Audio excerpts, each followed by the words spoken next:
It's one of the best and most authentic things you can do to encourage, empower, and motivate another person is look them in the eye and tell them what you appreciate about them. They'd actually rather have that than even most really nice gifts, if you do it genuinely. But what if we put more attention on what was good, what was working, what we appreciated, what we liked, and a little less attention on what we didn't and what wasn't working so well? It makes a difference. I see this day in and day out in the work that I do. People are starving for acknowledgement, starving for it. How do you empower people around you and organizations, the groups that you're in, to be successful? How do you empower yourself to be successful?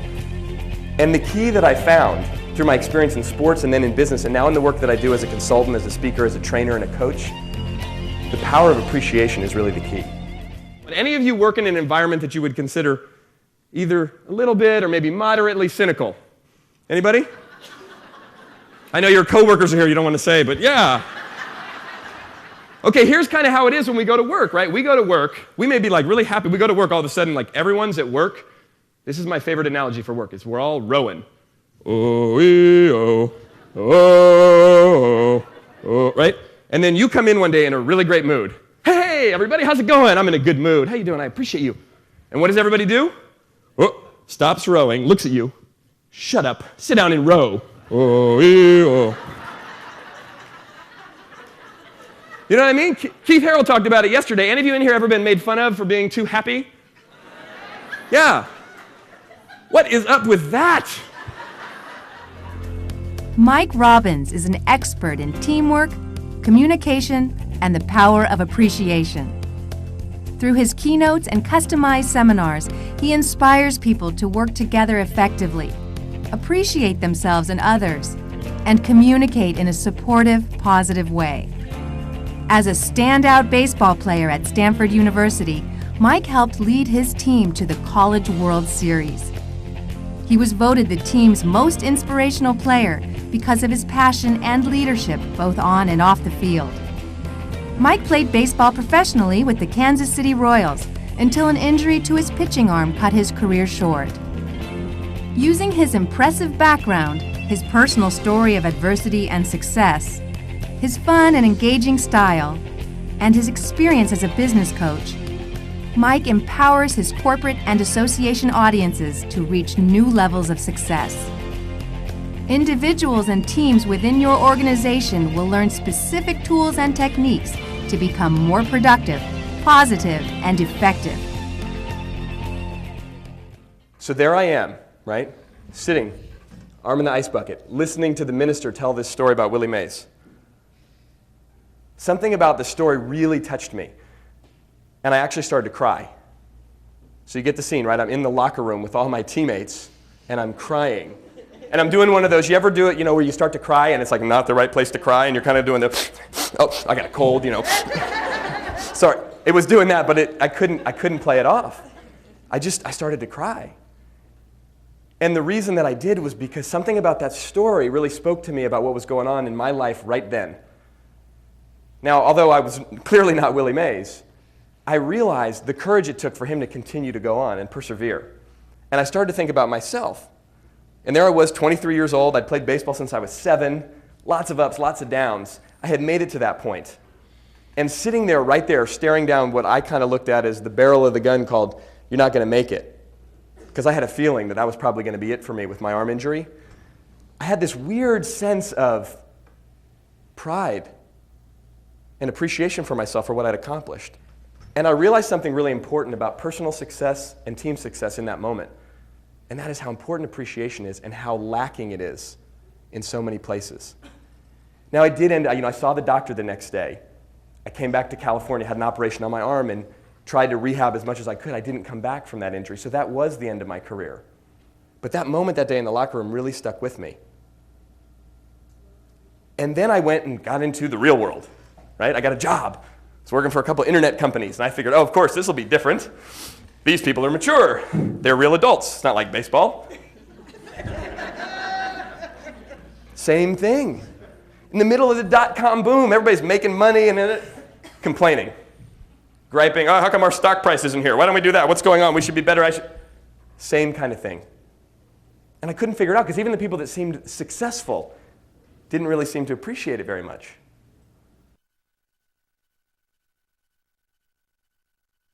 True champions are the kind of people that in the midst of adversity find something that's working. Make a joke. Make it fun. Hey, how can we make this cool? Look for the things that are working. Because part of being a champion is being a leader.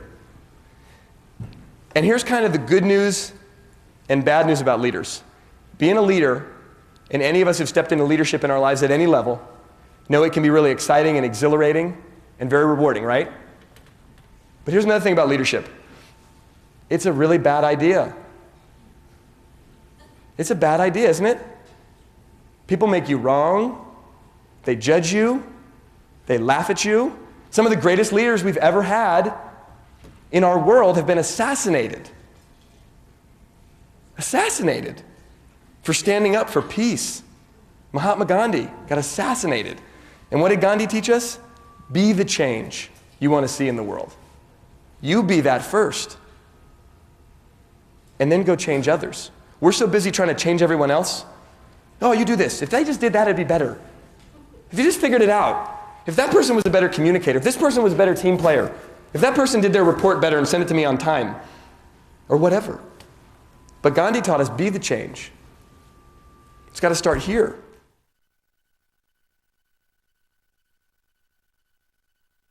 I'm sitting over here, not saying a word, just looking at the agenda. Number 6 just says Mike Robbins. So we get done with point number 5, and the meeting kind of starts to wrap up. You know, people, and people start to actually get up and leave and walk out.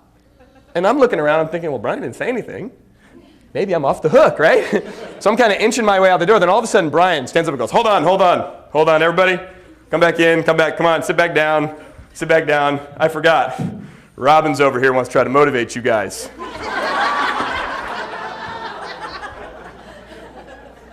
That was my big intro. Way to go, Brian. Thanks, man.